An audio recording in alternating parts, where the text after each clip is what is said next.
शाम रास्ते से दूसरे गांव के लिए जा रहा था। अचानक से उसके सामने एक ट्रक आ जाती है कि राय स्टार अपनी बाइक दाएं की ओर मुड़ा लेता है। उसकी तेज स्पीड होने की वजह से उसका संतुलन बिगड़ जाता है। वो पेड़ से बचते बचाते वो गलती से एक गांव में घुस जाता है। तभी 7 बज जाते हैं। धीरे धीरे अंधेरा हो रहा था, पर उस गांव में घंटी की आवाज गूंजने लगती है। अलग अलग आवाजें आने लगती हैं। थोड़ी देर में वहां अफरा तफरी मच जाती है। लोग इधर उधर भाग रहे थे। दरअसल लोग अपने अपने घर में जा रहे थे। सभी के हाथ पैर कांप रहे थे। लोगों के चेहरे पर अलग ही चिंता थी। राय स्टार गांव में और घुसता जाता है। राय स्टार कुछ पल के लिए सोच में पड़ गया। सभी लोग कहाँ गए कि सामने से लाल शर्ट पहना हुआ एक आदमी बड़ी तेजी से भागते हुए राय स्टार के पास आता है और हांफते हुए कहता है, अरे भाई इधर क्या कर रहे हो? 7:30 बजने ही वाले हैं। 5 मिनट रह गए बस। तुम शहर से आए हो लगते हो। चलो चलो मेरे घर में जल्दी, वरना वो आ जाएगी। आओ मेरे पीछे। फिर राय स्टार बिना सवाल जवाब किए उस आदमी के पीछे जाने लगता है। राय स्टार उसके सामने रुककर सवाल पूछता है, अरे भाई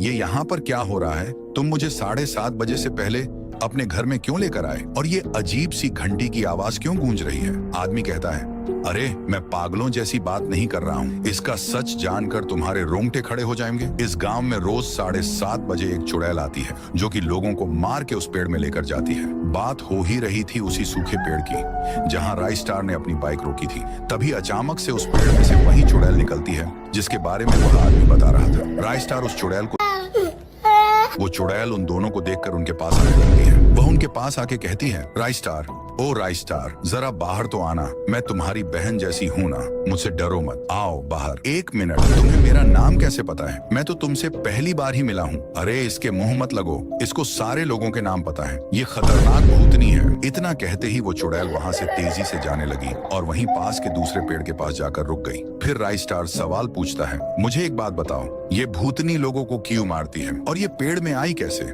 इस चुड़ैल में बहुत गुस्सा था। ये कब से होने लगा? फिर आदमी बोलता है, बताना तो नहीं चाहिए, पर तुम अच्छे और नेक इंसान लगते हो करके मैं तुम्हें बता रहा हूँ। ये 10 साल पुरानी कहानी है।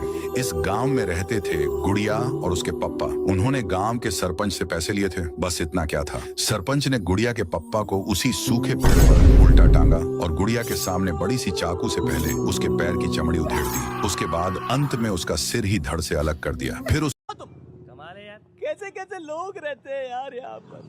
चलो तुमको पागल कुत्ते का गाड़ी उठा के। सरपंच ने गुड़िया को भी नहीं बख्शा। उसको कर्जदार की बेटी बोलकर गांव से धक्के मारा कर निकाल दिया गया और उसने भी ब्रिज से कूदकर अपनी जान ले ली। उसके बाद उसकी आत्मा उसमें से निकलकर उसी सूखे पेड़ में गई जहां पर उसके पप्पा को टांग कर मारा गया था। उसके बाद क्या था, वो एक लड़की के बदन में घुसकर वो अपनी साइकिल में बैठकर उस सरपंच को पूरे गाँव में घसीटते हुए सूखे पेड़ में लेकर चली।